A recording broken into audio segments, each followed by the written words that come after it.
ಬೆಂಗಳೂರು ಉತ್ತರ ವಿಶ್ವವಿದ್ಯಾಲಯದ ಸ್ನಾತಕೋತ್ತರ ಕೇಂದ್ರ ಮಂಗಸಂದ್ರ ಕೋಲಾರ ಅರ್ಪಿಸುವ ನಾಟಕ ಮಾರನಾಯಕ. ರಚನೆ ಎಚ್ ಎಸ್ ಶಿವಪ್ರಕಾಶ್. ಸಂಗೀತ ವಿನ್ಯಾಸ ಅನುಷ್ ಶೆಟ್ಟಿ ಮತ್ತು ಮುನ್ನ. ನಿರ್ವಹಣೆ ಕಾರ್ತಿಕ್ ಎಸ್. ರಂಗ ವಿನ್ಯಾಸ ಕಾರ್ತಿಕ್ ಎಸ್. ರಂಗ ಸಜ್ಜಿಕೆ ಮತ್ತು ಪರಿಕರ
ಅನ್ಯತೆಯ ಮಾತುಗಳನ್ನು ನನಗೆ ಗೊತ್ತಿರುವುದಕ್ಕಿಂತ ಸ್ಪಷ್ಟವಾಗಿ ನುಡಿಯುವಂತವರು ಯಾರು? ಯಾರು?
ನನಗೆ ಗೊತ್ತಿರುವುದಕ್ಕಿಂತ ಸ್ಪಷ್ಟವಾಗಿ ನುಡಿಯುವಂತವರು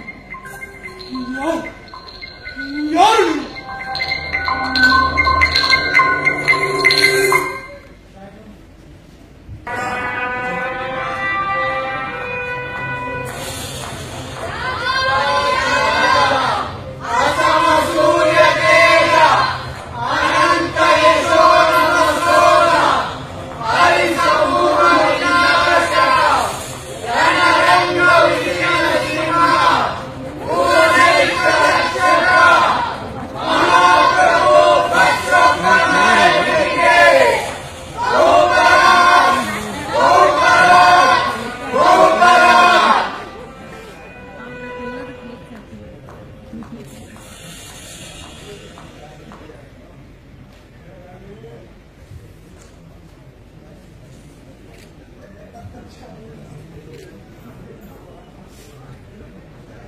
ನಮ್ಮ ಸಾರ್ವಭೌಮಾಧಿಕಾರಕ್ಕೆ ಸವಾಲು ಹಾಕಿರುವವನು ಯಾರು ಎಂದು ನೀವೆಲ್ಲರೂ ಬಲ್ಲಿರಿ. ಬೇರೆ ಯಾರೂ ಅಲ್ಲ, ನನ್ನ ಮಗನೇ. ನಮ್ಮ ಕರುಳದಲ್ಲಿಯೇ ನಮ್ಮ ಕೊರಳಿಗೆ ಸುತ್ತಿ ವಿಷ ಜಂತುವಿನ ಹಾಗೆ ಜೀವ ಹಿಂಡುತ್ತಿದೆ. ನಮ್ಮ ವಂಶದ ಬೃಹತ್ ವೃಕ್ಷಕ್ಕೆ ನಿಮಗೆಲ್ಲರಿಗೂ ಗೊತ್ತಿದೆ ಈ ವಿಷಯ. ಆತನು ಇಬ್ಬಾಗ ಮಾಡಿ ನಮ್ಮ ಸೇನೆಗಳನ್ನು ಕುಟಿಲ ಕುಹಕಗಳಿಂದ ಬಂಡೆತ್ತಿದ್ದಾನೆ. ಬಂಡೆದ್ದು ಇಬ್ಬಂದಿತನದೊಳಗೆ ತಪ್ಪಿದ್ದಾನೆ. ಹದ್ದು ಮೀರಿದವನ ವರ್ತನೆಯನ್ನು ಹತ್ತಿಕ್ಕಲು ನಿಷ್ಠ ಸೈನಿಕರೊಡನೆ ಸೆಣಸುತ್ತಿದ್ದಾನೆ.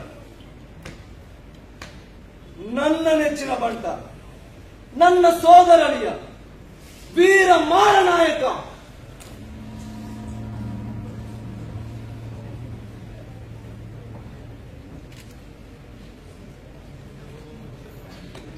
ಏನು ಹೊಸಸುತ್ತಿ ರಣರಂಗದಿಂದ?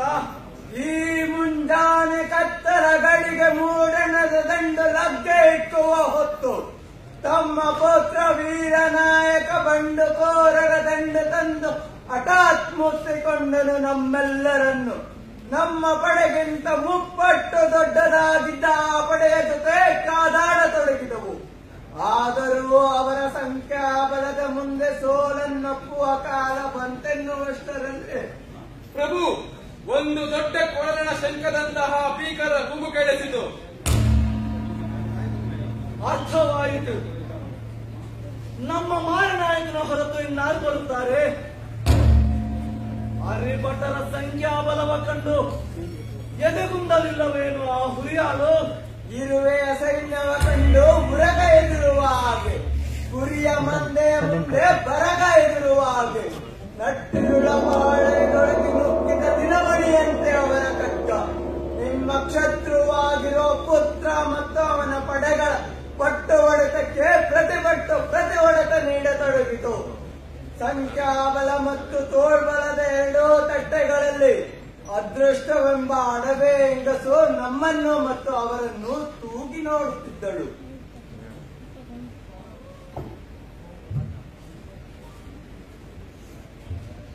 ಎಂತಹ ಅನರ್ಘ್ಯ ಒಡವೆಗಳು! ಪದ್ಮರಾಗದ ಹಾಗೆ ರಾಜಮಿಷ್ಟ ಹೃದಯಕ್ಕೆ ಇಂತಹ ಕಿಕ್ಕಿರಿದ ವಜ್ರಗಳಿಂದ ತುಂಬಿದ ರಾಜಬೊಕ್ಕಸ ಎಂದಿಗೂ ಬರಿದಾಗುವುದಿಲ್ಲ. ಇರಲಿ, ಆಮೇಲೆ ಯಾರ ಕಡೆ ತಿರುಗಿರಬೇಕು? ಅದೃಷ್ಟ ದೇವತೆ ಬಿಡೋಣ.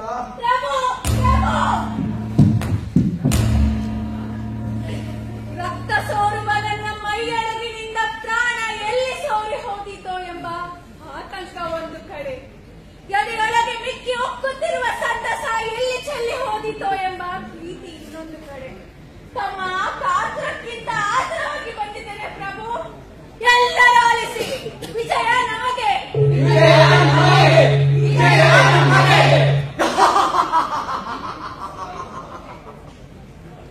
ಅಂತಿಮ ವಿಜಯ ಧರ್ಮಕ್ಕೆ ಎಂಬ ಸನಾತನ ಸತ್ಯ ಕುಲದೇವತೆಗಳ ಬಲದಿಂದ ಮತ್ತೆ ನಿಜವಾಗಿದೆ. ಹೇಳು, ಇವರ ವಿದ್ರೋಹಕ್ಕೆ ಮುನ್ನುಡಿಯನ್ನು ಪಿತೃದ್ರೋಹದಿಂದ ಬರೆದ ಪುತ್ರ ಏನು ಮಾಡುತ್ತಿದ್ದಾನೆ? ನನ್ನನ್ನು ಬಿಟ್ಟು ಬಿಡು ಮಾರನಾಯಕ. ದೂರದ ನಾಡಿಗೆ ಪರಾರಿಯಾಗಿ ಬಿಡುತ್ತೇನೆ. ಈ ಕಡೆ ತಲೆ ಇಟ್ಟು ಮಲಗುವುದಿಲ್ಲ ಎಂದು ದಂಡಾಧಿಪತಿ ಮಾರನಾಯಕರ ಮುಂದೆ ಹಲ್ಲರಿಸುತ್ತಿದ್ದಾರೆ. ಪ್ರಭು, ಧೀರ ಮಾರನಾಯಕರು ವಿದ್ರೋಹಿ ರಾಜಪುತ್ರರನ್ನು ಸೆರೆ ಹಿಡಿದು ಸೆಳೆದು ಇತ್ತ ಕಡೆ ತರುತ್ತಿದ್ದಾರೆ. ಆ ನಮ್ಮ ಪ್ರಾರಬ್ಧ ಕರ್ಮದ ಕ್ರೂರ ಮಗನ ಮುಖದರ್ಶನ ಮಾಡಲು ನಮ್ಮ ನಿರ್ಮಲ ಹೃದಯ ಸಮ್ಮತಿಸುತ್ತಿಲ್ಲ. ಅವನನ್ನು ಅರಮನೆಯ ತಲೆಬಾಗಿಲಿನಲ್ಲಿ ನಮ್ಮೆಲ್ಲ ಪ್ರಜೆಗಳ ಮುಂದೆ ನಗೆ ಪಾಟೀಲಿನ ವಸ್ತುವಿನ ಹಾಗೆ ನಿಲ್ಲಿಸಿ ನಮ್ಮ ಬಂಧು ಮಾರನಾಯಕ ಒಬ್ಬನೇ ಇಂದ ಬರಬೇಕೆಂದು ಹೋಗಿ ತಿಳಿಸು. ಮತ್ತೊಂದು ವಿಷಯ ಪ್ರಭು, ತಮ್ಮ ಪುತ್ರನ ಪಿತೂರಿಯಲ್ಲಿ ಪಾಲುದಾರರಾಗಿರುವ ಬಹುಪಾಲು ತಲವಾಯಿಗಳು ತಮ್ಮ ಅಪರಾಧದ ಬಗ್ಗೆ ಪಶ್ಚಾತ್ತಾಪ ಪಡುತ್ತಿದ್ದಾರೆ. ತಮ್ಮ ಕ್ಷಮೆ ಯಾಚಿಸುತ್ತಿದ್ದಾರೆ. ಕ್ಷಮೆ?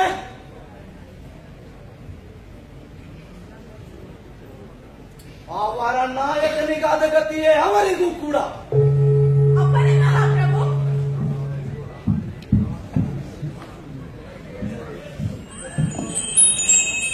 ಮಹಾಪ್ರಭುಗಳಿಗೆ ಜಯವಾಗಲಿ.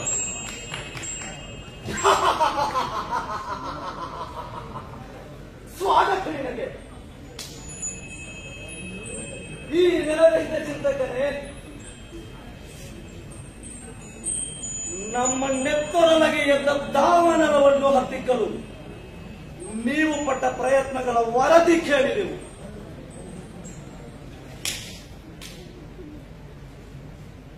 ಈ ವಿಜಯ ಅದೆಷ್ಟು ಸಿಹಿಯೋ ಅಷ್ಟೇ ಕಹಿ ಮಹಾಪ್ರಭು. ನಿಮ್ಮ ಕುಮಾರನನ್ನು ಸರಪಳಿಗಳಿಂದ ಕಟ್ಟಿ ತಂದಿದ್ದೇನೆ. ಮರೆತು ಬಿಡು ಮಾರನಾಯಕ ಧೂರ್ತನನ್ನು. ತನಗೆ ಜನ್ಮ ಕೊಟ್ಟ ಪವಿತ್ರ ಸ್ಥಾನವನ್ನೇ ವಿದ್ರೋಹದಿಂದ ಅಪವಿತ್ರಗೊಳಿಸಲು ಬಂದಿರುವ ಇಂತಹ ಪುತ್ರನಾದರೂ ಶತ್ರುವಿನ ಹಾಗೆ ಪ್ರಜೆಯಾಗಿ ರಾಜನ ವಿರುದ್ಧ, ಮಗನಾಗಿ ತಂದೆಯ ವಿರುದ್ಧ ಅವನು ಕತ್ತಿ ಎತ್ತಿದ್ದಾನೆ. ಇಂತಹ ದುಷ್ಟನಿಗೆ ಸಮಸ್ತ ಪ್ರಜೆಗಳ ಮುಂದೆ ನೇಣು ಹಾಕಿಸಿ ಈ ಪೃಥ್ವಿಯ ಪಿತೃದ್ರೋಹಿಗಳಿಗೆ ಇದೊಂದು ಮರೆಯಲಾಗದ ಪಾಠವಾಗಿರಲಿ. ಧನ್ಯವಾದಗಳು ಮಾರನಾಯಕ. ಈ ರೋಗಗ್ರಸ್ತ ರಾಜ್ಯಕ್ಕೆ ನೀನು ಕೇವಲ ದಂಡನಾಯಕನಲ್ಲ, ಚಿಕಿತ್ಸಕ ಕೂಡ. ನಮ್ಮ ಅಕ್ಕರೆಯ ಮಗನೆನ್ನಬಹುದಾದಷ್ಟು ಚಿಕ್ಕವನಾದರೂ ಮುಪ್ಪಿನ ನಮ್ಮನ್ನು ಪಿತನಮ್ಮಂತೆ ರಕ್ಷಿಸಿದ್ದೀಯ.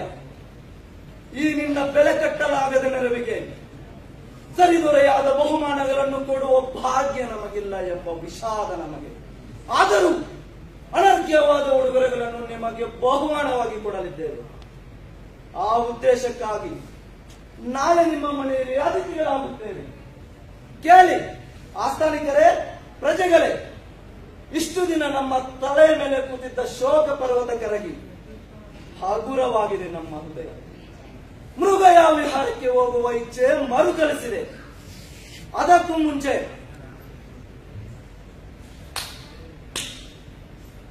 ನಮ್ಮ ಮಾರನಾಯಕನ ಮನೆಯಲ್ಲಿ ವಿಜಯೋತ್ಸವ ಆಚರಿಸಲಿದ್ದೇವೆ. ನಮಗೆ ಆಯುಷ್ ಕೊರತೆ ಇರುವ ಕಾರಣ ಹಿಂದಿರುಗಿದ ಒಂದೆರಡು ದಿನಗಳಲ್ಲಿ ನಮ್ಮ ಕಿರಿಯ ಮಗ ಹದಿಹರೆಯದ ಧೀರನಾಯಕನಿಗೆ ಪಟ್ಟವನ್ನು ಕಟ್ಟಲಿದ್ದೇವೆ.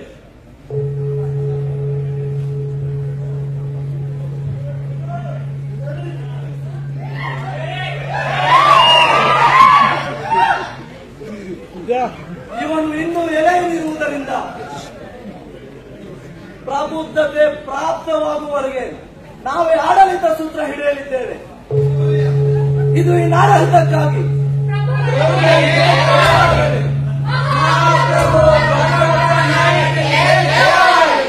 ಮಹಾಪ್ರಭು ಭದ್ರಪ್ಪ ನಾಯಕನಿಗೆ ಜಯವಾಗಲಿ. ಮಹಾಪ್ರಭು ಭದ್ರಪ್ಪ ನಾಯಕನಿಗೆ ಜಯವಾಗಲಿ.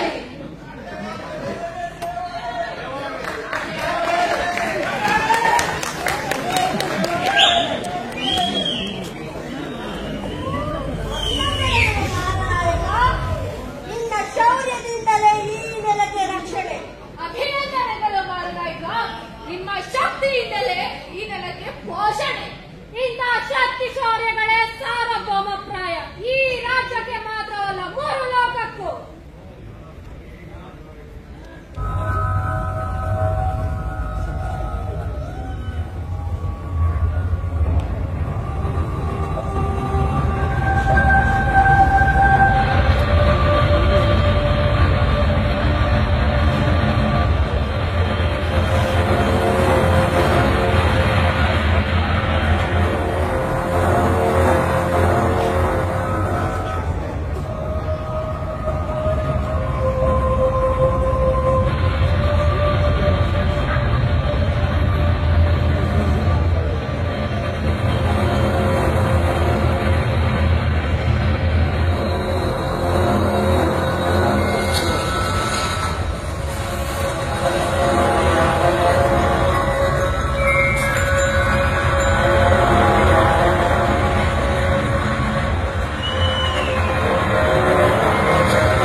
ನಮ್ಮಂತವರ ಶೌರ್ಯ ಧೈರ್ಯಗಳನ್ನ ಇನ್ನೇನು ಮೃತ್ಯುವಿನ ಬಾಯಲ್ಲಿ ತುತ್ತಾಗಲಿರುವ ಮುದಿ ಹದ್ದುಗಳ ರಕ್ಷಣೆ ಅಥವಾ ಅರಮನೆಯ ಗೂಡಲ್ಲಿ ಭದ್ರಯರ ಮಧ್ಯೆ ಸುಭದ್ರವಾಗಿರುವ ಆ ಎಳೆಯ ಪಾರಿವಾಳ ಮರಿಯ ಪಟ್ಟಾಭಿಷೇಕಕ್ಕೆ ಸೊಪ್ಪರ ಹಾಕುವುದಕ್ಕೆ ಡೋಲು ಬದಲಾಯಿಸುವುದಕ್ಕೆ ಶಕ್ತಿ ಸಾಹಸಗಳನ್ನು ಮಾತ್ರ ಎತ್ತಿ ಹಿಡಿದಿರುವ ಈ ಯುವತಿ ನಿಶಕ್ತಿ ನಿರ್ವೀರ್ಯಗಳಂತ ಪ್ರಭುತ್ವ ಯಾಕೆ ಬೇಕು? ಇಂತಹ ಆಲೋಚನೆಗಳು ಅಲೆಯಲೆಯಾಗಿ ಬರತೊಡಗಿದರೆ ಎಂತೆಂಥವೋ ಚಿತ್ರಗಳು ವಿಚಿತ್ರಗಳು.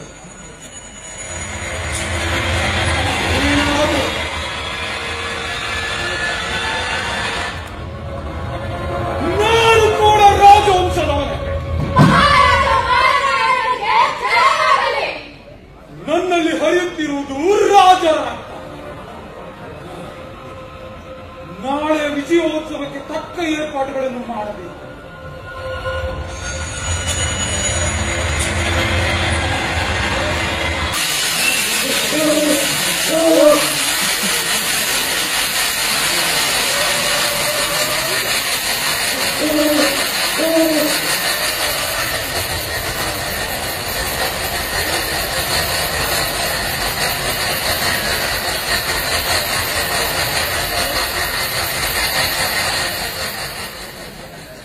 ಭಕ್ತರಿರುವ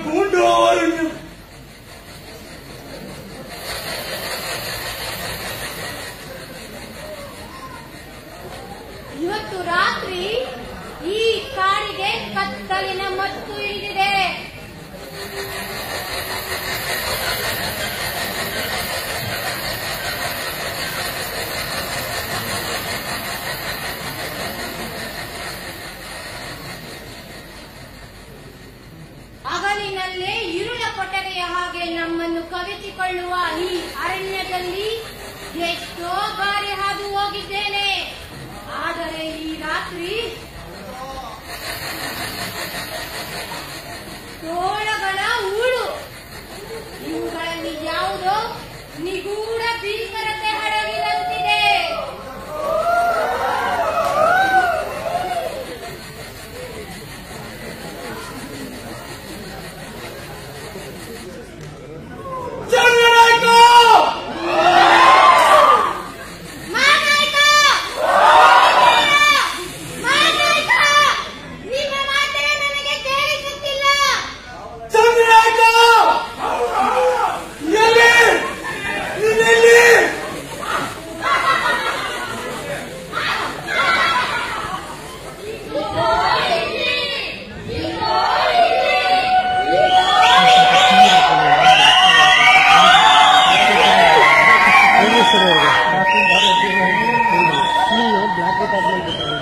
ಮೊನ್ನೆ ಕೇಳಿದ ಅದೇ ಕೂಗು ಮತ್ತೆ ಮತ್ತೆ ಕೇಳುತ್ತಿದೆ.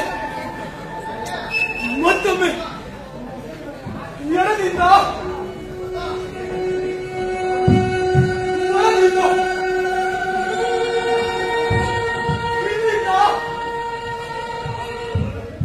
ಮುಂದಿಂದ ಮತ್ತೆ ಮತ್ತೆ ಕೇಳಿದಂತೆ ಭಾಸವಾಗುತ್ತಿದೆಯಲ್ಲ.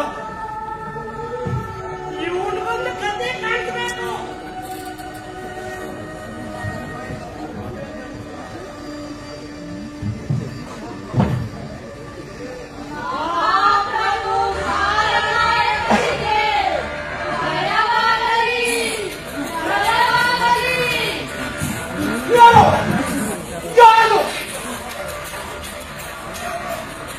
ಮಹಾಪ್ರಭುಗಳ ವಿರುದ್ಧ ನನ್ನ ಹೆಸರನ್ನು ಜೋಡಿಸುತ್ತಿರುವವರು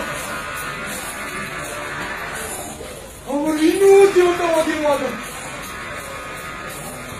ಯುವರಾಜರೂ ಜೀವಂತವಾಗಿರುವಾಗ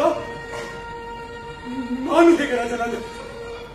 ಹೇಳಿ ಹೇಳಿ ಹೇಳಿ. ನಿಜ ಹೇಳಿದ್ರೆ ಯಾರು ನಮ್ಮಲ್ಲ.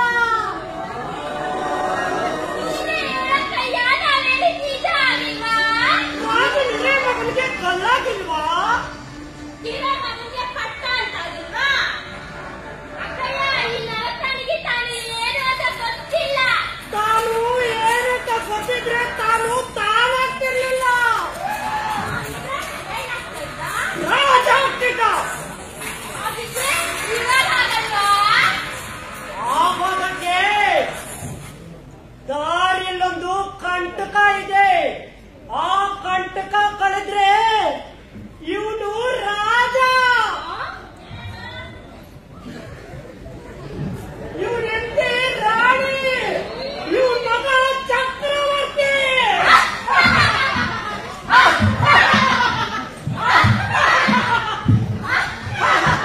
ಇವನ್ನ ರಾಜನ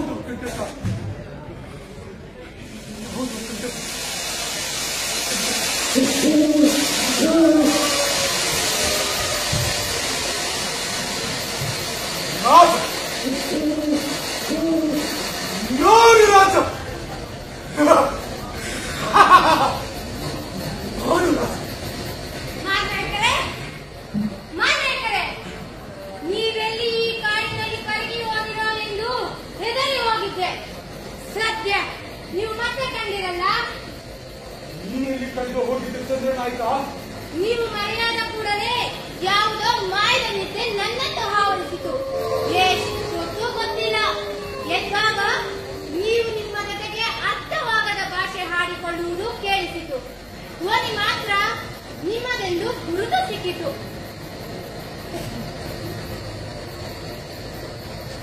ಅಲ್ಲಿ ನೋಡಿ, ನಿಮ್ಮ ಮನೆಯ ಬೆಳಕು ಈಗ ಕಾಣತೊಡಗಿದೆ. ಕಾವಲುಗಾರ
ಘೋಷಗಳ ಮಧ್ಯೆ ವಿಜಯಲಕ್ಷ್ಮಿಯ ಜುಟ್ಟು ಹಿಡಿದು ಅರಮನೆಗೆ ಸೆಳೆದೊಯ್ದರೆಂಬ ಸುದ್ದಿ ಮಧ್ಯಾಹ್ನವೇ ಬಂತು. ಯಾಕೆ ಬಂದಿಲ್ಲ ಇನ್ನು?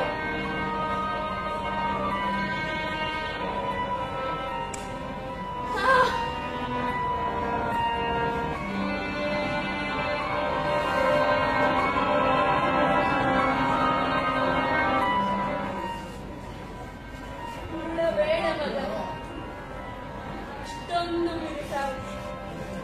ಸುಖದ ಸೂಜಿಗಳಿಂದ ಚುಚ್ಚಬೇಡ ನನ್ನ ನರದ ಬಂದು. ನರದ ನೋವಿನ ಮರದ ಈ ಮಣ್ಣು ಸಿಕ್ಕುವ ಮೊದಲೇ ಇಲ್ಲವಾಗಿಸಬೇಡ ನನ್ನ.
ಎಲ್ಲವೂ ಒಗಟುಗಳು.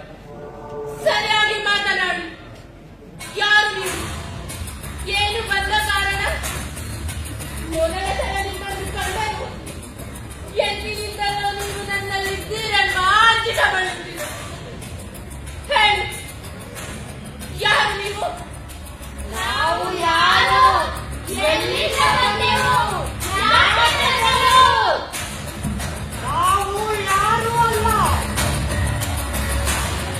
ನಾವು ಬರಲೇ ಇಲ್ಲ. ಯಾಕೆ ಗೊತ್ತಿಲ್ಲ. ಆದರೆ ನನಗೇನೋ ಗೊತ್ತು. ನಿನ್ನ ಹೊಟ್ಟೆ ಒಳಗೆ ಗುಡ್ಡ ಹುಟ್ಟುತ್ತಿರುವುದು ಏನೆಂದು ಗೊತ್ತು. ಅದು ಬಸಿರೊಳಗೆ ಕೂತು ಪ್ರಥಮ ಕಾಲಕ್ಕೆ ಕಾಣ್ತಾ ಇದೆ.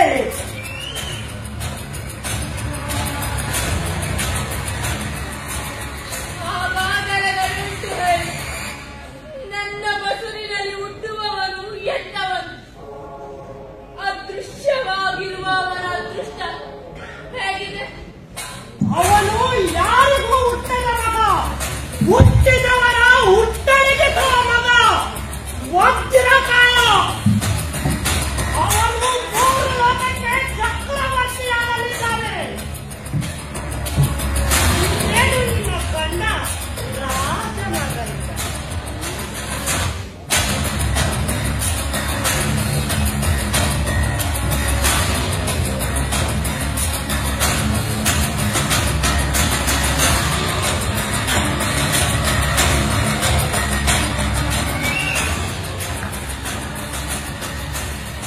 ನನ್ನೆಲೆಯೊಳಗೆ ರೆಕ್ಕೆಗಳನ್ನು ಮುಚ್ಚಿಟ್ಟುಕೊಂಡಿದ್ದ ಕಪ್ಪು ಹಕ್ಕಿಗಳನ್ನು ಎಬ್ಬಿಸುತ್ತಿವೆ ನಿಮ್ಮ ಮಾತುಗಳು. ಒಗಟುಗಳನ್ನು ಬಿಟ್ಟು ನಿಜ ಹೇಳಿ. ನಿಮ್ಮ ಭವಿಷ್ಯವಾಣಿಯನ್ನು ನಿಜವಾಗಿಸಬೇಕಾದರೆ ಈ ಬಸಿರ ಸೊಂಟದ ಬೆನ್ನ ಹುರಿ ಬೇನೆಗಳನ್ನು 16,000 ಪಟ್ಟು ಹೆಚ್ಚಾಗಿ ಅನುಭವಿಸಬಿಡಬಲ್ಲೆ.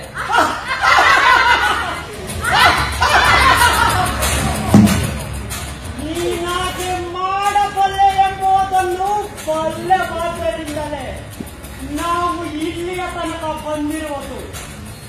ಆದರೆ ನಿನ್ನ ಬದಲಿಗೆ ಮತ್ತು ಚಕ್ರಾಧಿಪತ್ಯದ ಮಧ್ಯೆ ಒಂದು ದೊಡ್ಡ ಮುಳ್ಳೆದ್ದಿದೆಯಲ್ಲ.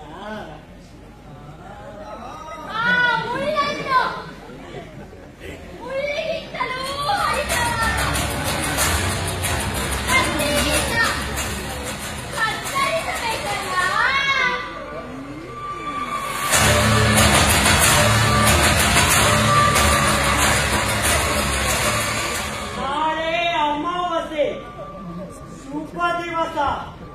ನಾಳೆಯೇ ಆ ಮುಳ್ಳನ್ನು ಕೀಳಬೇಕು.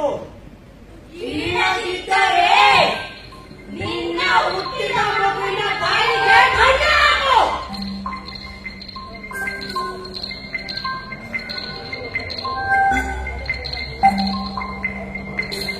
ಯಾವುದು ಆ ಮುಳ್ಳು?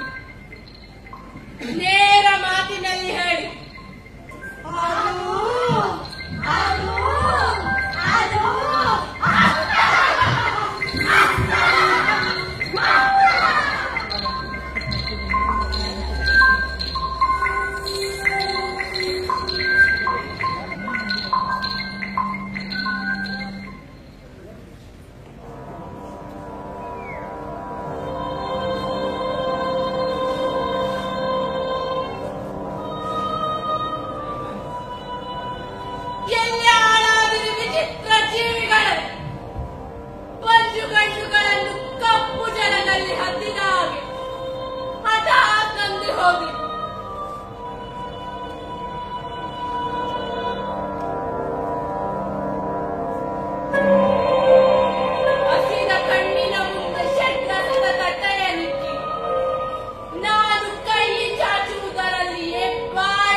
ಯಾಕೆ ಮಾತನಾಡ್ತಿದ್ದೀಯಾ?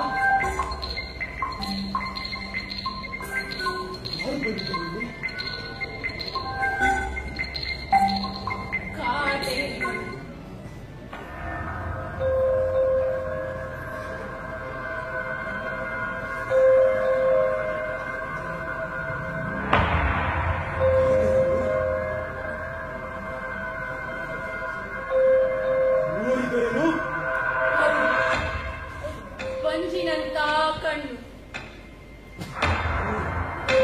ಬರೀ ಒತ್ತಡಿನ ಮಾತುಗಳು.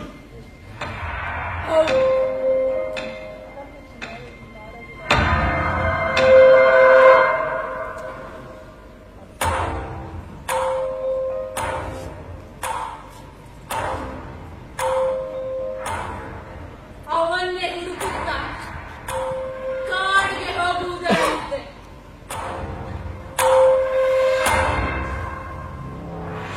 ಅವರನ್ನು ಹುಡುಕುತ್ತ ಕಾಡಿನಿಂದಲೇ ಬಂದೆ. ಏನು ಹೇಳಿದ್ರು ಅವರು ನಿಮಗೆ? ಏನು ಹೇಳಿದರು ಅವರು ನಿಮಗೆ?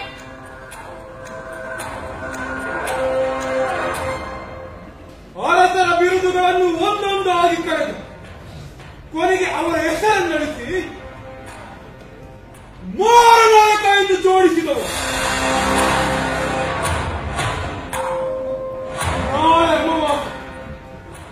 ಕಂಟಕವೊಂದನ್ನು ದಾಟಿದರು. ನನ್ನ ತಲೆಯ ಮೇಲೆ ಖಂಡಿತ ಕಿರೀಟ ಇದ್ದವು.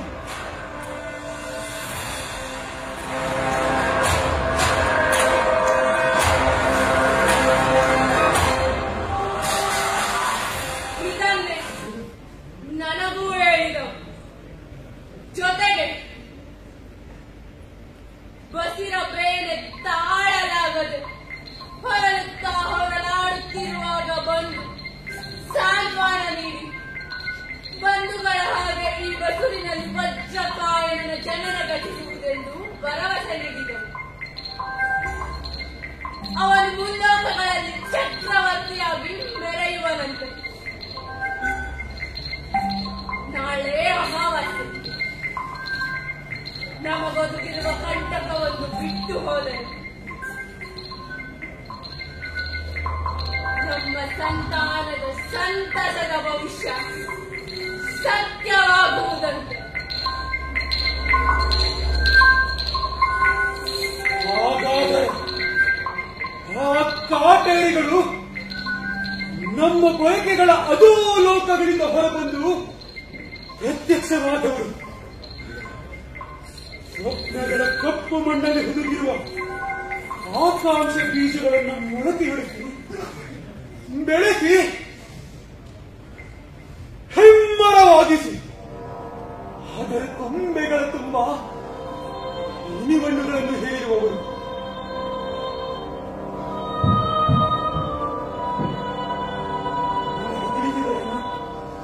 ಆ ಕಂಟಕ ಯಾವುದೆಂದು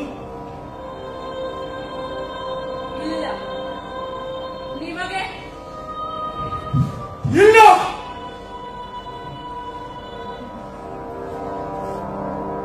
ಹಾಗಾದರೆ ನಡೆಯಿರಿ, ಈ ಕೂಡಲೇ ಆ ಕಾಡನ್ನು ಹೊಕ್ಕಿ ಬಚ್ಚಿಕೊಂಡಿರುವವನು ಪತ್ತೆ ಹಚ್ಚೋಣ. ಇಲ್ಲ, ಅದು ಈಗ ಸಾಧ್ಯವಿಲ್ಲ. ನಾವೇನಾದರೂ ಈಗ ಆ ಕಾಡನ್ನು ಹೋಗ್ತೇವೆ, ಮತ್ತೆ ಆ ಹಾದಿಯನ್ನು ಹಿಡಿದುಕೊಂಡು ಬರುವುದು ಕಷ್ಟ ಸಾಧ್ಯ. ಮತ್ತೊಂದು ವಿಷಯ, ಮಹಾಪ್ರಭುಗಳು ನಾಳೆ ವಿಜಯೋತ್ಸವದ ಆಚರಣೆಗೆಂದು ನಮ್ಮ ಮನೆಗೆ ಬರುವವರಿದ್ದಾರೆ. ಅದಕ್ಕೆ ಬೇಕಾದ ಎಲ್ಲಾ ತತ್ಸಂಬಂಧ ಸಿದ್ಧತೆಗಳನ್ನು ನಾನು ಮಾಡಬೇಕಾಗಿದೆ. ನೀನು ವಿಶ್ರಮಿಸಿ.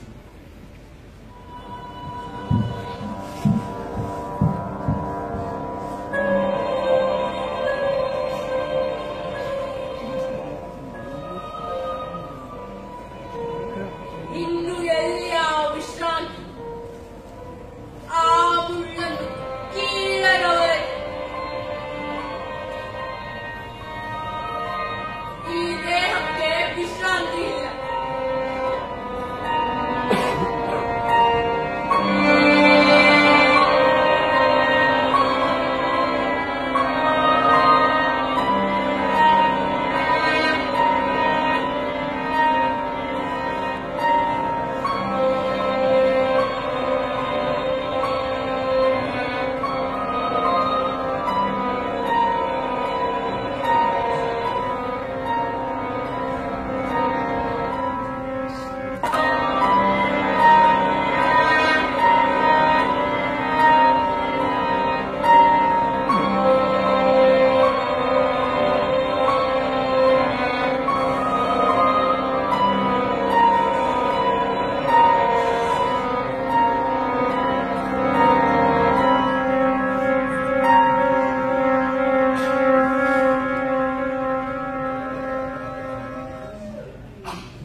ದಾರಿಗಳು ಕಲಸಿ ಹೋಗುತ್ತಿವೆ.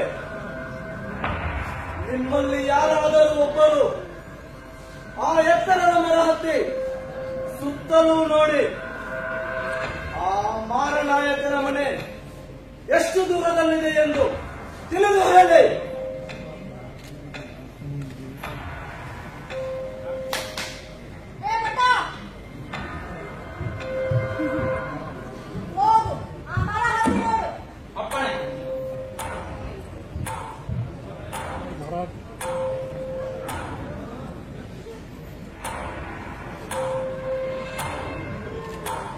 ಇವತ್ತು ಈ ಕಾಡಿಗೆ ಹುಚ್ಚು ಹಿಡಿಯುತ್ತಿದೆ.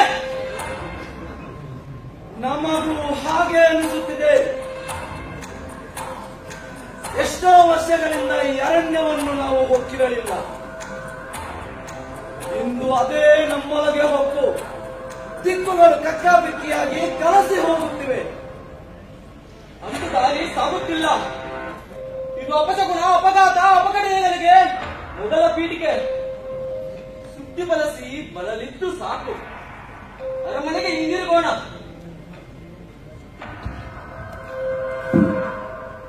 ಪ್ರಭುಗಳಿಗೆ ಜಯವಾಗಲಿ. ಆ ಎತ್ತರದ ಮರದ ತುದಿಯಿಂದ ನೋಡಿದರೆ ಮಾರನಾಯಕನ ಮನೆ ದೂರವೇನೂ ಇಲ್ಲ. ಅವರು ತಮ್ಮ ಮನೆಯ ರತ್ನಕಿಸದ ದ್ವಾರದಲ್ಲಿ ಬಂಗಾರಗಳನ್ನು ಹಿಡಿದು ತಮ್ಮ ಬರವನ್ನು ನಿರೀಕ್ಷಿಸುವುದು ನನಗೆ ಕಾಣಿಸಿತು. ಹೋಗು, ಈ ಭಟರೊಂದಿಗೆ ಹೋಗಿ ಆ ಮಾರನಾಯಕನ ಇಲ್ಲಿಗೆ ಬಂದು ನಮ್ಮನ್ನು ಕರೆದೊಯ್ಯಬೇಕೆಂದು ಹೋಗಿ ತಿಳಿಸು.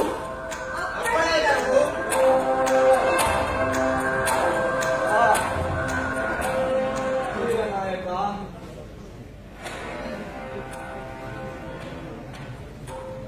ಚೆನ್ನಾಗಿ ಕೇಳಿಸಿಕೋ.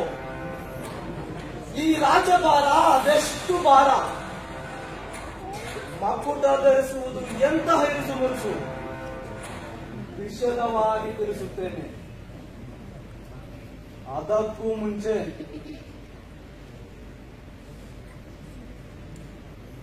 ನಿನ್ನೆ ನಮಗಾದ ಶುಭ ಸ್ವಪ್ನ ಏನೆಂದು ಕೇಳು.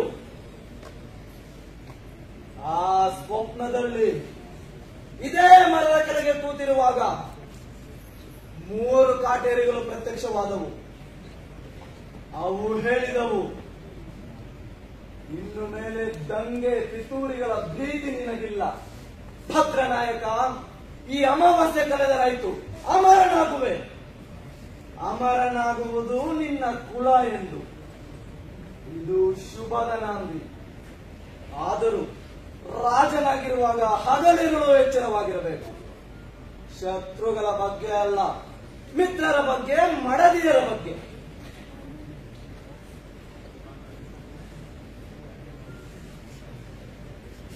ಇಂದಲ್ಲ ನಾಳೆ ಆ ಮಾರನಾಯಕನು ಎದುರಾಳಿಯಾಗುವುದು ನಿಶ್ಚಿತ. ಸದಾ ಎಚ್ಚರ ಹೇಳಿ. ಸರಿಯಪ್ಪಾಜಿ, ಬನ್ನಿ ಹೊರಡೋಣ.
ನನ್ನ ಪತಿಯ ರಾಜ ಮುಕುಟದ ಮುಳ್ಳು ಯಾವುದು?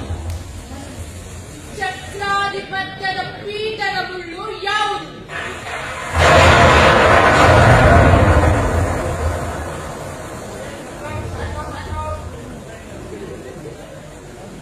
ಕತ್ತಲಿನಲ್ಲಿ ಮಿಂಚು, ಕಾಡಿನಲ್ಲಿ ಮಿಂಚು, ಮೌನದಲ್ಲಿ ಸಿಡಿ. ಗಲಾಟೆ ಮಾಡಬೇಡಿ, ಸುಮ್ಮನೆ ಇರಿ.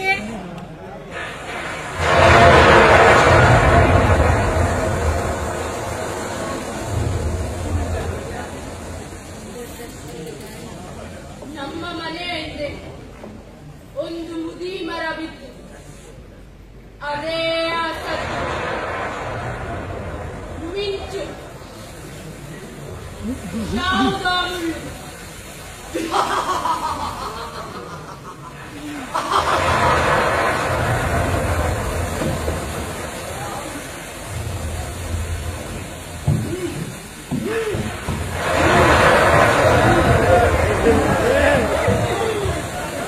ಗೊತ್ತಾಯ್ತು ಕಾವೇರಿಗಳೇ, ಗೊತ್ತಾಯ್ತು.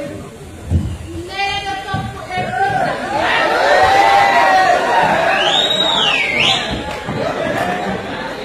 ಮಿಂಚಿನ ಮಂತ್ರಗೋಲು ಬಾರಿಸಿದವರು, ಬೇರುಗಳ ಬಳವಾಗಿ ಹುಳುಕಿದ್ದ ಬಂಡ ಮುಪ್ಪಿನ ಮರ ನೆಲಕ್ಕೆ ಬೀಳಲೇಬೇಕು. ಬೀಳದಿದ್ದರೆ ನಾವೇ ಬೀಳಿಸಬೇಕು.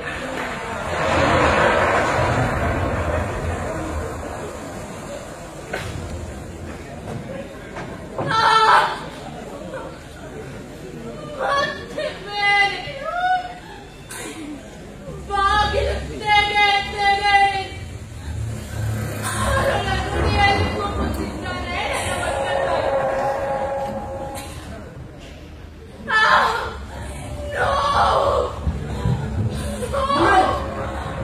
ಏನಾಯ್ತು?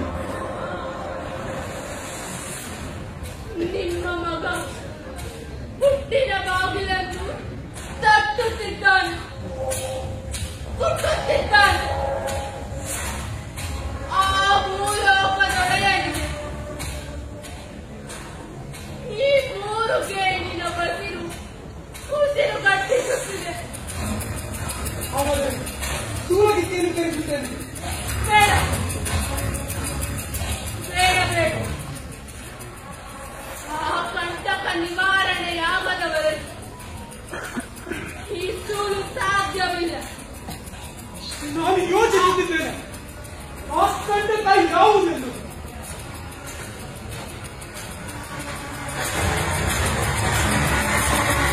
ಆ ಕಂಟಕ ಯಾವುದು ಎಂದು ನಾನು ಯೋಚಿಸಿ ತೀರ್ಮಾನಿಸಿದ್ದೇನೆ.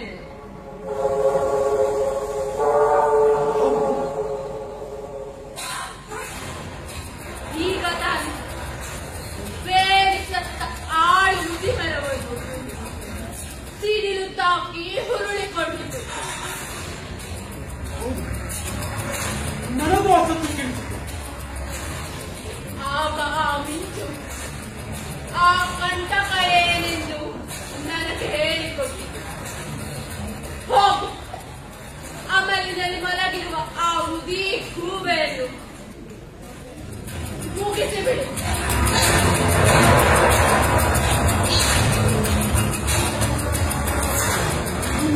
ಏನಂದ್ರೆ ಅದು ಹೇಗೆ ಸಾಧ್ಯ? ಇಷ್ಟೊಂದು ಜನರ ಸಮ್ಮುಖದಲ್ಲಿ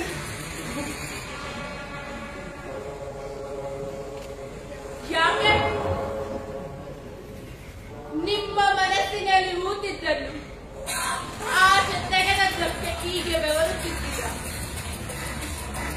ನಿಮ್ಮ ಮನಸ್ಸಿನಲ್ಲಿ ಹುಟ್ಟಿ ನನ್ನ ಧ್ವನಿಯಲ್ಲಿ ಹೊರಬರುತ್ತಿರುವ ಈ ಕಟುವಾದ ಕಟ್ಟಪ್ಪಣೆಯನ್ನು ಕಿವಿಗೊಟ್ಟು ಕೇಳಿಕೊಳ್ಳಿ.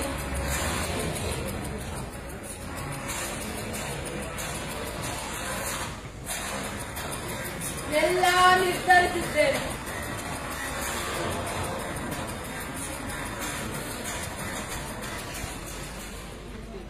ಆ ಅಬ್ಬರ ಆರ್ಭಟಗಳಲ್ಲಿ ಯಾರಿಗೆ ಏನೂ ಗೊತ್ತಿಲ್ಲ.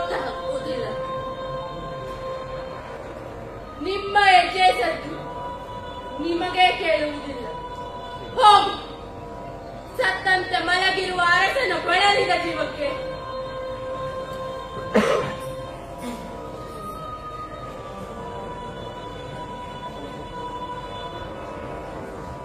ಕಟಾರಿಯಿಂದ ಬಿಡುಗಡೆ ಕೊಡು.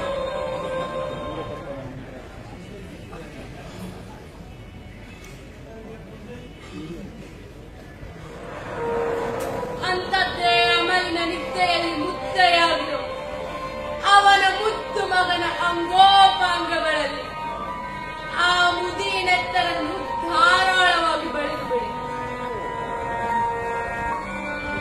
ನಿನ್ನ ಮಾತನ್ನು ಕಾರ್ಯಗತಗೊಳಿಸುವಲ್ಲಿ ನನ್ನ ಕೈಗಳು ಉಗುರಲು ನನ್ನ ಕಟಾರಿಯು ಹಿಂಜರಿಯುತ್ತಿದೆ.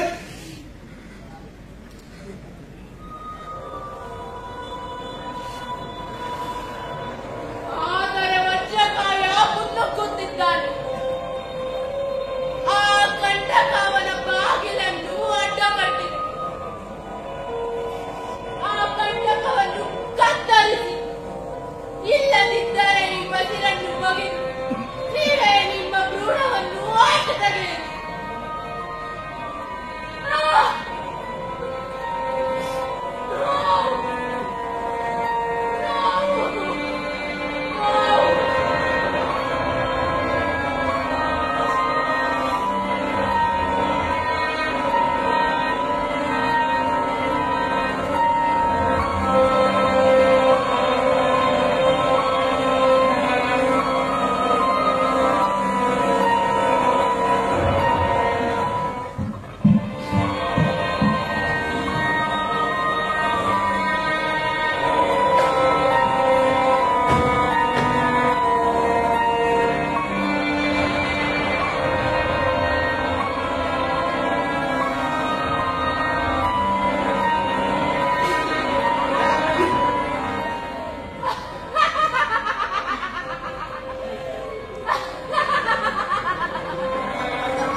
ಡೈಲಾಗ್ ಸೀಕ್ವೆನ್ಸ್ ಹೇಳಿದ್ರೆ ನಾನು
ಈ ಘೋರ ರಾತ್ರಿಯಲ್ಲಿ ಲೋಕಕ್ಕೆ ಬಂದ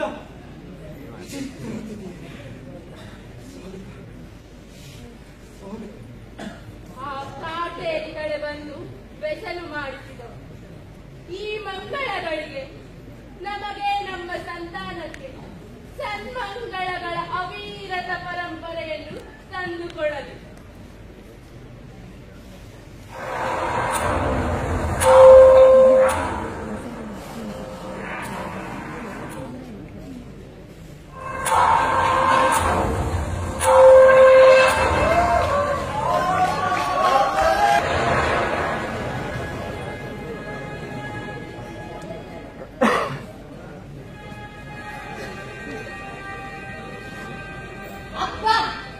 ನಿನ್ನೆಯ ಭೀಕರ ರಾತ್ರಿಗೆ ನನ್ನ ನೆನಪಲ್ಲಿ ಉಪಮೆಯೇ ಇಲ್ಲ. ಕತ್ತಲಿನ ಎಡೆಯಲ್ಲಿ ಕತ್ತಿ ತಿರುವಿದ ಹಾಗೆ ಮಿಂಚುಗಳು ಆ ಭೂತಾಕಾರದ ಮುದಿಮರಕ್ಕೆ ಸಿಡಿಲು ತಾಕಿದ್ದು ನಿಮಗೂ ಕೇಳಿಸಿದ್ದೇನು? ಹೋಗು. ಆ ಸದ್ದು ಕಿವಿಗೆ ಬಡಿದಾಗಿಂದ ನಿದ್ದೆಯೇ ಬರಲಿಲ್ಲ. ತುಂಬಾ ವಿಚಿತ್ರ. ಇಂತಹ ಘೋರ ರಾತ್ರಿಯಲ್ಲೂ ಒಂದು ಹೊಸ ಜೀವನ ಕುಡಿ ಮಳೆಯಬಹುದೆಂದು ಇವೆಲ್ಲ ಊಹಿಸಬಲ್ಲಿರಾ? ನಮ್ಮ ಮಾರುನಾಯಕರ ಮಡದಿ ನಿನ್ನೆ ರಾತ್ರಿ ಗಂಡು ಕೂಸು ಹೊಡೆದಿದ್ದಾಳೆ. ಹೌದು ಹೌದು, ಹಾಗಾದರೆ ಅದು ಸಿಡಿಲ ಕುಡಿಯೇ ಇರಬೇಕು. ಬಹಳ ಸಂತೋಷ, ಬಹಳ ಸಂತೋಷ. ಮೊದಲು ಮಹಾಪ್ರಭುಗಳಿಗೆ ಸುದ್ದಿ ಮುಟ್ಟಿಸಬೇಕು. ಅವರಿಗೆ ಅದೆಷ್ಟು ಸಂತೋಷವಾಗುತ್ತದೆಯೋ. ಪ್ರಭುಗಳಿಗೆ ಸುದ್ದಿ ಮುಟ್ಟಿಸಬೇಕು. ಮಾರುನಾಯಕರೇ, ಬಹುದಿನದ ಬಯಕೆ ಫಲಿಸಿದ್ದಕ್ಕಾಗಿ ಅಭಿನಂದನೆಗಳು. ಅಭಿನಂದನೆಗಳು ಮಾರುನಾಯಕ. ಎಲ್ಲವೂ ನಿಮ್ಮ ಹಾರೈಕೆಗಳ ಫಲ. ರಾತ್ರಿ ನಿದ್ದೆ ಸುಖಕರವಾಗಿತ್ತು ತಾನೆ? ನಿದ್ರೆ ಬಂತು, ಆದರೆ ಗುಡುಗು ಎಚ್ಚರಿಸಿತು. ಮತ್ತೆ ನಿದ್ದೆ ಕೊಡಲಿಲ್ಲ. ವೈರಿಗಳ ಹಲ್ಲೆಯ ಸುದ್ದಿ ಬಂದಾಗ ಮೈಯೆಲ್ಲ ಕಣ್ಣಾಗಿ ಕಿವಿಯಾಗಿ ಕೋಟೆಯನ್ನು ಕಾಯುವ ಕಾವಲುಗಾರನ ಹಾಗೆ ಇಡೀ ರಾತ್ರಿ ಎದ್ದು ಕೂತಿದೆ ಮಾರುನಾಯಕರೇ.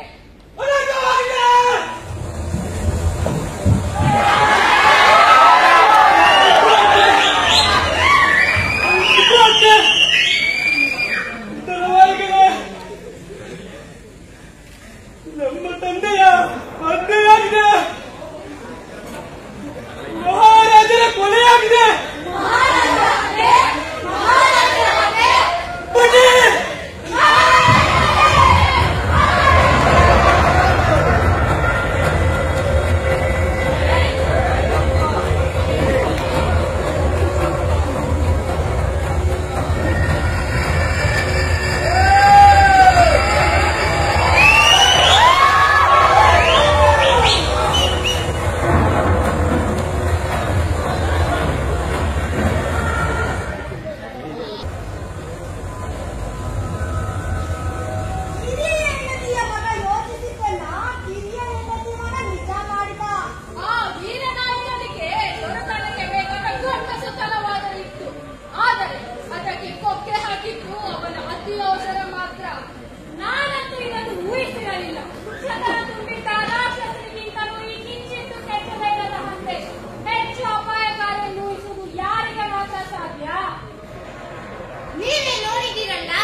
ಹೌದು, ಹೇಳಿಗೆ ವೀರನ ವೇಷ ಭೀಭತ್ಸಕಾರಿ. ಈಗ ಮುಂದಿನ ದಾರಿಯನ್ನು ಕುರಿತು ದಳವಾಯಿಗಳಾದ ನಾವೇ ನಿರ್ಧರಿಸಬೇಕು. ಹೌದು, ನಾವೇ ನಿರ್ಧರಿಸಬೇಕು. ನನಗನ್ಸುತ್ತೆ ಮಾರುನಾಯಕರೇ ತಕ್ಕ ಉತ್ತರಾಧಿಕಾರಿಗಳು ಎಂದು. ಅರಸರ ರಕ್ತ ಸಂಬಂಧಿಗಳು ಹೌದು. ಇಂತಹ ಅಭದ್ರ ಸನ್ನಿವೇಶದಲ್ಲಿ ನಾಡನ್ನು ರಕ್ಷಣೆ ಮಾಡಬಲ್ಲವರು ಅವರೊಬ್ಬರೇ. ಇದರ ಬಗ್ಗೆ ಮಾತೇ ಇಲ್ಲ. ನಾನು ಅವರಲ್ಲಿ ಇದನ್ನೇ ಮನವಿ ಮಾಡಿಕೊಂಡೆ, ಆದರೆ ಅವರಿದ್ದಕ್ಕೆ ಸಮ್ಮತಿಸುತ್ತಲೇ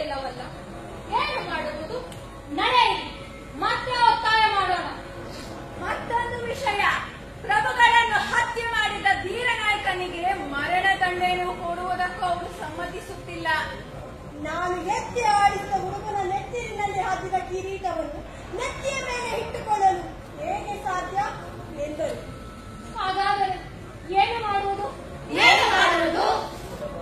ಹೀಗೆ ಮಾಡೋಣ. ಮಾರನಾಯಕರ ಅಭಿಪ್ರಾಯದಂತೆ ಮರಣ ದಂಡನೆಯನ್ನು ಕೈ ಬಿಡೋಣ. ಬದಲಾಗಿ ಸ್ವಲ್ಪ ಕಾಲಿನಲ್ಲಿ ಸೆರೆ ಇಡಬೇಕೆಂದು ಒತ್ತಾಯಿಸೋಣ.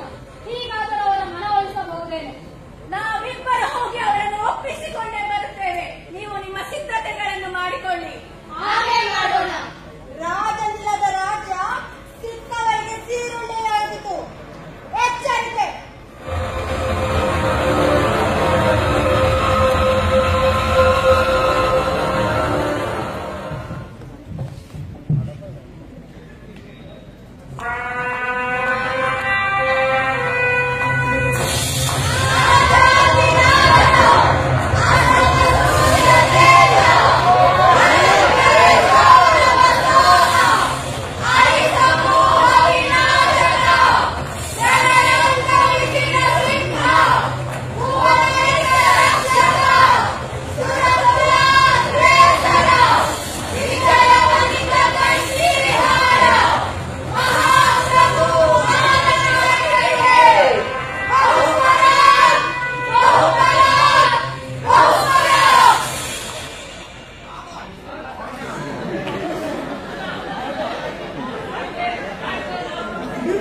ವಿಶ್ವಾಸಕ್ಕೆ ತಕ್ಕ ಪ್ರತಿಫಲ ಕೊಡುವಷ್ಟು ಭಾಗ್ಯ ನಮ್ಮಲ್ಲಿಲ್ಲ. ನಿಮ್ಮಲ್ಲಿ ನಾವಿಟ್ಟಿರುವ ವಿಶ್ವಾಸವೇ ಸದ್ಯ ನೀಡಲಾಗುವ ಪ್ರತಿಫಲ. ಅದಕ್ಕೆ ಧಕ್ಕೆ ಬಾರದಂತೆ ರಾಜ್ಯಭಾರ ಮಾಡುತ್ತೇವೆಂಬ ಆಶ್ವಾಸನೆಯನ್ನು ನಾನು ನೀಡುತ್ತೇನೆ.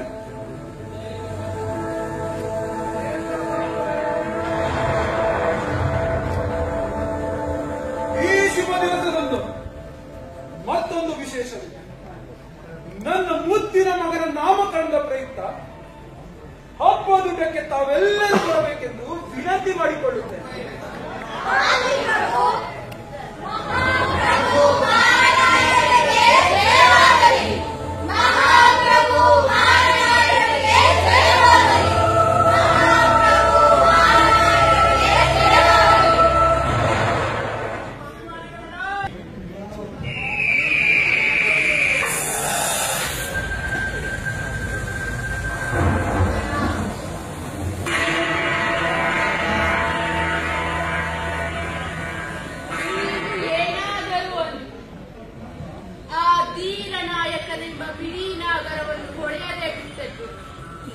ದೊಡ್ಡ ತಪ್ಪು. ಅದು ಮಿಡಿನಾಗರವಲ್ಲ, ಬರೀ ಕೆರೆ ಹಾವು. ನೀನು ನಿಶ್ಚಿಂತನಾಗಿರು. ಅವನನ್ನು ನಿರ್ಜೀವ ವಸ್ತುವೇ ಎಂದಿಟ್ಟುಕೊಳ್ಳಿ. ಆದರೂ ನಿಮ್ಮೆಲ್ಲರೂ ಅಗೆಯನ್ನು ಕಳೆದವರು. ರಾಜವಂಶದ ಪ್ರತೀಕವಾಗಿರುವ ಅವನನ್ನು ನಿಮ್ಮ ವಿರುದ್ಧ ಶಸ್ತ್ರವಾಗಿ ಬಳಸಿ ಬಿಡಬಹುದಲ್ಲ. ಹೊಸ ತೊಡಕಿನ ದಿವಸ ಕುರಿಯನ್ನು ಕಡೆಯದಿದ್ದರೆ ಮಾರನವಮಿಯ ದಿವಸವು ಕಳೆಯುವುದಿಲ್ಲ ಎಂದು ಅರ್ಥವಲ್ಲ. ಇಂದು ಹಬ್ಬ. ಪ್ರಭುಗಳಿಗೆ ಜಯವಾಗಲಿ. ದಳವಾಯಿಗಳು ಬಂದಿದ್ದಾರೆ ಮಹಾಪ್ರಭು. ಅವರನ್ನು ಓದಲು ಹೇಳು. ಅಪ್ಪಣೆ.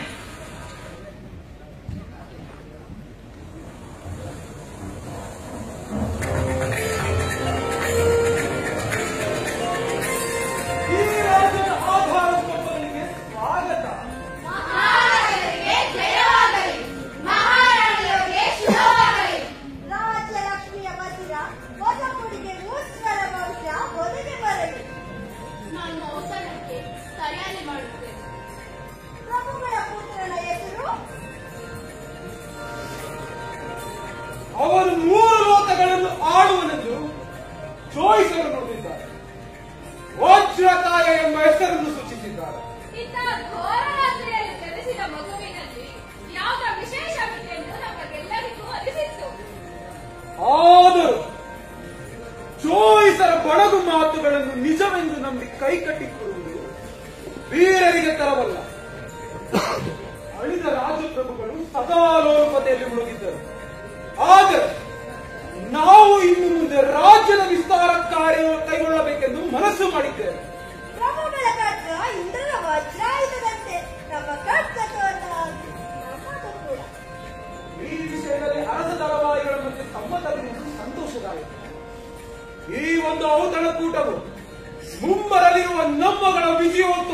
ಸೂಚನೆಯನ್ನು ತಿಳಿಯಿರಿ. ಔತಣ ಪ್ರಾರಂಭವಾಗಲಿ. ಔತಣ ಸಿದ್ಧವಾಗಿದೆ. ಬನ್ನಿ. ಪ್ರಭುಗಳು ಊಟ ಮಾಡುತ್ತಿದ್ದರೆ ತಡವಾಗಿ ಊಟ ಮಾಡುವುದು ಹೇಗೆ? ಪ್ರಭುಗಳೇ ವಚನ ಕೂಟವನ್ನು ಪ್ರಾರಂಭಿಸಬೇಕೆಂದು ನಮ್ಮೆಲ್ಲರ ಕೋರಿಕೆ. ನಿಮ್ಮ ಇಚ್ಛೆಯಂತೆಯೇ ಆಗಲಿ.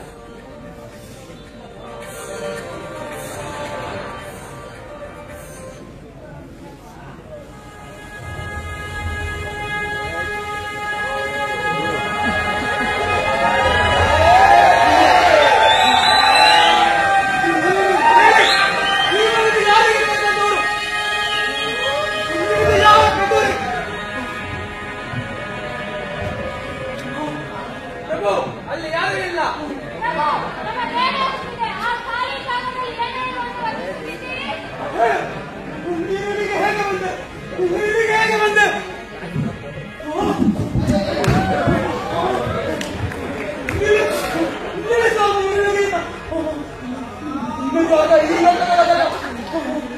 ತೊಲಗು. ಪ್ರಭು,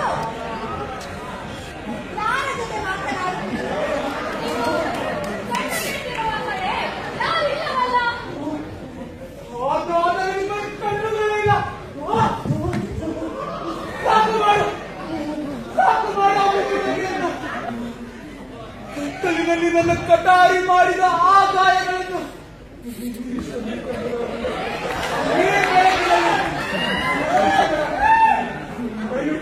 ಈ ವಿಚಾರಕ್ಕೆ ಹೋದರಿಗೂ ಬೇರೆ ಯಾವುದಾದರೂ ಪೊಲೀಸರು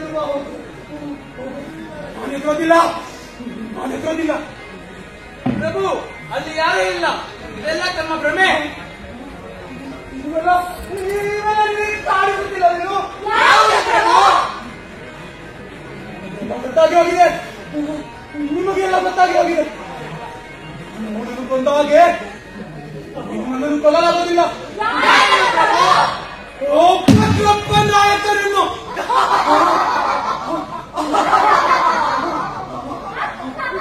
ಇದು ಔತಣ ಕೂಟವಲ್ಲ, ಮಾರಣ ಕೂಟ. ಗುಟ್ಟು ರಟ್ಟಾಯಿತು. ಅವನ ಭ್ರಮೆಯಲ್ಲಿ ನಮಗೆಲ್ಲ ನಿಜದ ದರ್ಶನವಾಯಿತು. ಇವರಿಂದ ಘೋರ ಅಪರಾಧಿ ಎಂಬುದನ್ನು ಪ್ರಜಾಪ್ರಭುತ್ವಕ್ಕೆ ಪ್ರಜೆಗಳಿಗೆ ಮನವರಿಕೆ ಮಾಡೋಣ. ನಡೆಯಿರಿ, ನಡೆಯಿರಿ, ಹೋಗೋಣ. ನಡೆಯಿರಿ, ಹೋಗೋಣ. ಇದು ಸುಳ್ಳು. ಇಲ್ಲ.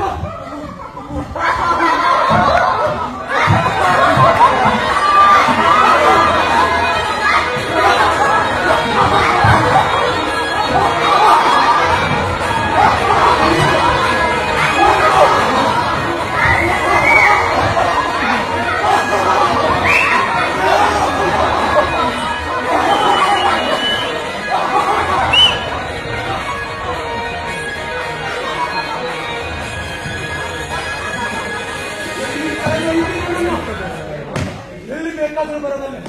ನನಗೆ ಭೀತಿಯೇ ಇಲ್ಲ.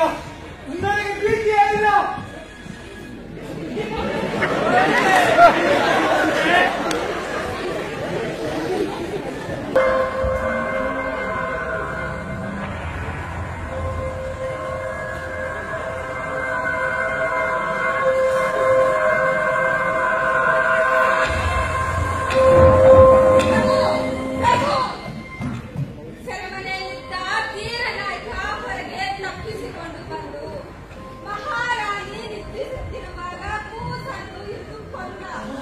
ಅಲ್ಲಿನ ಮಹಾರಾಜನ ಎಳೆದ ಬಳಿ ಬಿದ್ದಿದ್ದ ಅದೇ ಕಟಾರಿಯಿಂದಲೇ ಮಗುವಿನ ಕಿರುಚಾಟವನ್ನು ಕೇಳಿ ಮಹಾರಾಣಿಯರು ಎಚ್ಚರವಾದಾಗ ಕಿಟಕಿಯಿಂದ ಹಾರಿ ಹೋದ. ಅದೇ ಕಟಾರಿಯನ್ನು ಕೈಗೆತ್ತಿಕೊಂಡು ಮಹಾರಾಣಿಯವರು ಅವನನ್ನು ಅಟ್ಟಿಸಿಕೊಂಡು ಕಾಡುಕೊಂಡರು. ಎಲ್ಲವೂ ಕ್ಷಣಾರ್ಧದಲ್ಲೇ ಗಡಿಸಿ ಹೋಯಿತು.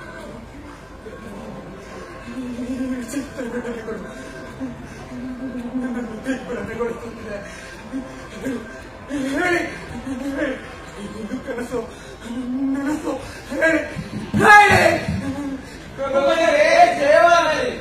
ಪ್ರಭು, ರೆಕ್ಕೆ ಎತ್ತಿದಷ್ಟು ವೇಗವಾಗಿ ತಪ್ಪಿಸಿಕೊಂಡು ಹೋಗುತ್ತಿದ್ದ ಧೀರನಾಯಕನನ್ನು ಮಹಾರಾಣಿಯವರು ಬರಿಗಾಲಿನಲ್ಲಿ ಮಿಂಚಿನ ಮೊತ್ತದಂತೆ ಅಟ್ಟಿಸಿಕೊಂಡು ಹೋದರು. ಅವನನ್ನು ಕುದುರೆಯಿಂದ ಕೆಳಕ್ಕಿಳಿದು ರುದ್ರ ಕಾಳಿಯ ಹಾಗೆ ಅವನ ತಲೆಯನ್ನು ಎಳೆನೀರು ಕುಚ್ಚುವಂತೆ ಕುಚ್ಚು ಹಾಕಿದರು. ಪ್ರಭು, ನಂತರ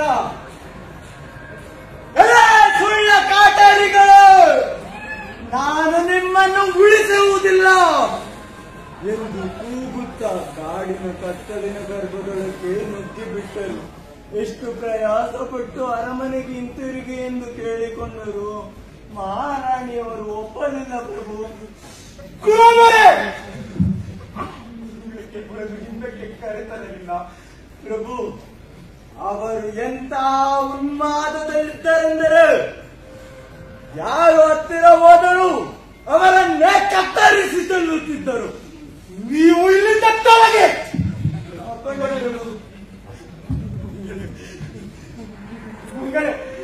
ನಿನ್ನು ಕೊಡುತ್ತೇನೆ, ಮೋಸಗಾರ ಕಾಟೇರಿಗಳನ್ನ ಕೊಡುತ್ತೇನೆ.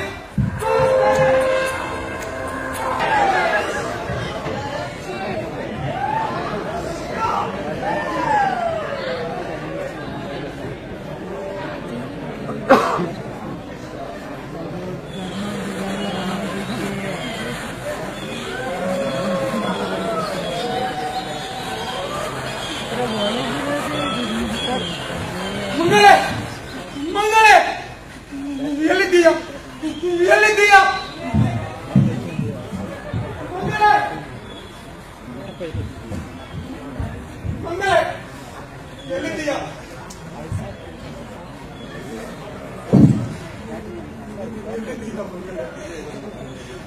ಹಿಂತಿರುಗಿ ಬಾ, ಹಿಂತಿರುಗಿ ಬಾ. ವಜ್ರನಾಡಿಯಲ್ಲಿ ಅಡಗಿರುವ ಅದೆಷ್ಟು ಜನ ವಜ್ರಕಾಯರು ನಿನ್ನ ಗರ್ಭದ ಗಟ್ಟಿ ಹಚ್ಚನ್ನು ಬೆಳೆದಿದ್ದಾರೆ. ಎಲ್ಲಿದ್ದೀಯ? ಎಲ್ಲಿದ್ದೀಯ ಈ ದಟ್ಟ ಅರಣ್ಯದಲ್ಲಿ?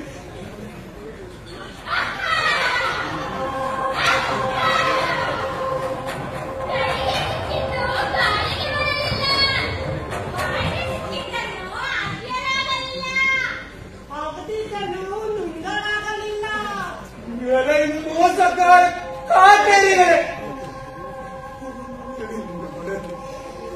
ಎಲ್ಲಿ ನನ್ನ ಮಡದಿ? ನಿಮ್ಮ ಭವಿಷ್ಯವಾಣಿ ಹಾಗೆ 3 ಲೋಕಗಳನ್ನು ಆಳಬೇಕಾಗಿದ್ದ ನಿನ್ನ ಪುತ್ರನ ಮೃತ್ಯು ಹೇಗಾಯಿತು? ಹೇಳಿ, ಹೇಳಿ. ನೀನು ತೀರನಾಯಕನನ್ನು ಉಳಿಸು ಎಂದು ನಾವು ಹೇಳಲಿಲ್ಲ. ಅವನನ್ನು ಬರೀ ಸೆರೆಗೆ ಕಳಿಸು ಎಂದು ನಾವು ಹೇಳಲಿಲ್ಲ. ನಿನ್ನ ಪೌರುಷದೊಳಗೆ ಇಂಥ ಬೋಳೆತನ ಇರುವುದು ನಮಗೆ ಗೊತ್ತಿರಲಿಲ್ಲ. ನನ್ನ ಮಡದಿ ಬೇಕು, ನನ್ನ ಮಡದಿ ಬೇಕು. ಈಗಲಾದರೂ ನಮ್ಮ ಮಾತನ್ನು ಪೂರ್ತಿ ಕೇಳು. ನಾವು ಹೇಳಿದ ಉಪಾಯ ಮಾಡಿದರೆ ನಿನಗೆ ಮಡದಿ ಸಿಕ್ಕುತ್ತಾಳೆ, ಇನ್ನೊಬ್ಬ ಮಗ ಹುಟ್ಟುತ್ತಾನೆ. ಯಾವುದು ಉಪಾಯ? ಸಂಜೀವಿನಿಯನ್ನು ಹುಡುಕು. ಸತ್ತವರನ್ನು ಬದುಕಿಸುವ ಸಂಜೀವಿನಿಯನ್ನು ಹುಡುಕು. ಬಣ್ಣದ ಮಾತುಗಳನ್ನಾಡಿ ನನ್ನನ್ನು ಮಣ್ಣು ಮುಗಿಸಬೇಡಿ. ನಿಮ್ಮ ಆಟಗಳು ಏನೆಂದು ನಾನು ಚೆನ್ನಾಗಿರಬಲ್ಲೆ. ನಿಮ್ಮನ್ನು ಉಳಿಕೊಡಬಾರದು, ನಿಮ್ಮನ್ನು ಉಳಿಕೊಡಬಾರದು. ಆ ಸಂಜೀವಿನಿಯಲ್ಲಿದೆ ಎಂದು ಹೇಳುತ್ತೇನೆ. ಕೊನೆಯ ಸಲ ನಮ್ಮನ್ನು ನಂಬು. ಹೇಳಿ, ಈ ಕಾಡಿನೊಳಗೆ ಇದೆ. ಈ ಕಾಡಿನೊಳಗೆ ಇದೆ ಎಂದು ಅಗೋ ಅಲ್ಲಿ ನಿಂತಿರುವ ಅವನಿಗೆ ಗೊತ್ತು. ಅವನು ಭದ್ರಪ್ಪ ನಾಯಕನ ದೊಡ್ಡಪ್ಪನ ಮಗ ಸಿದ್ದನಾಯಕ. 20 ವರ್ಷಗಳಿಂದ ತಪಸ್ಸು ಮಾಡುತ್ತಿದ್ದಾನೆ. ಹೋಗು, ಅವನನ್ನು ಕೇಳು, ಆಮೇಲೆ ನಮಗೂ ಹೇಳು. ನಾವು ಕೇಳಿದರೆ ಅವನು ಹೇಳುವುದೂ ಇಲ್ಲ, ಅವನು ಹೇಳಿದರೆ ನಮಗೆ ಕೇಳುವುದೂ ಇಲ್ಲ. ಹೋಗು, ಹೋಗು. ರಕ್ತಸಾಲಿಯಿಂದಲೇ ಅಪೋಭೂಮಿಗೆ ಏಕೆ ಬಂದೆ?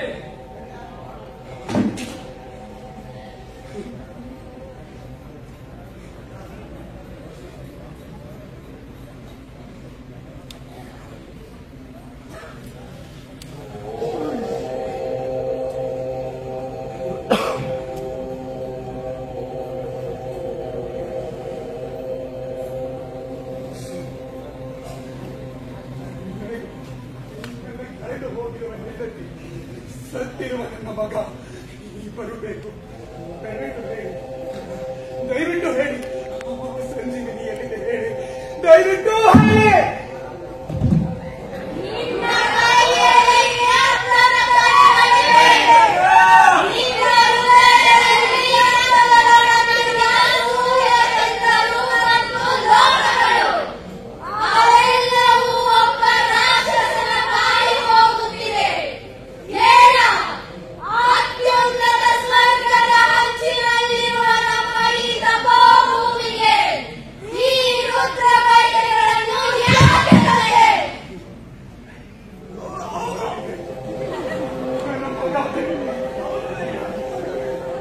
ಅವರು ನಿನಗಿನ್ನು ಸಿಗುವುದಿಲ್ಲ.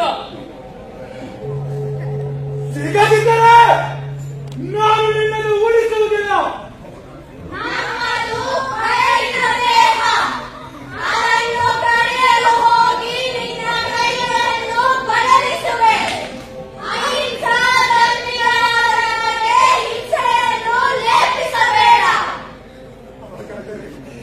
ಹಾಗಾದರೆ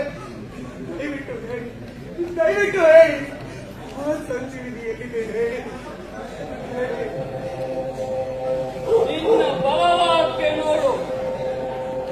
ನಕ್ಷತ್ರಗಳನ್ನು ಮುಟ್ಟುತ್ತಿರುವ ಸಹಸ್ರ ಕೊಂಬೆಗಳ ಮುತ್ತುರವನ್ನು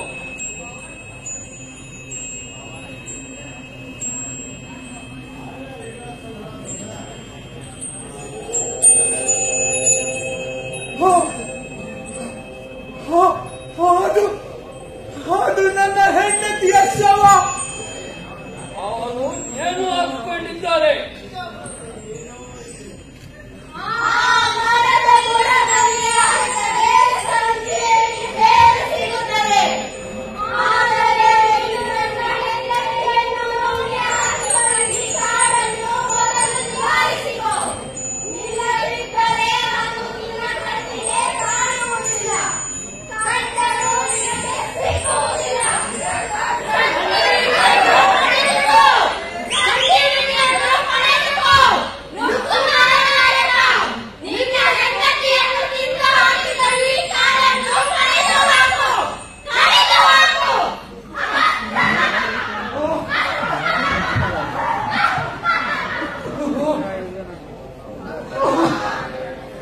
ಸಾಧ್ಯವಾಗುತ್ತಿಲ್ಲ. ಕತ್ತರಿಸಿದಷ್ಟು ಮತ್ತೆ ಸಿಗುವುದಿಲ್ಲ.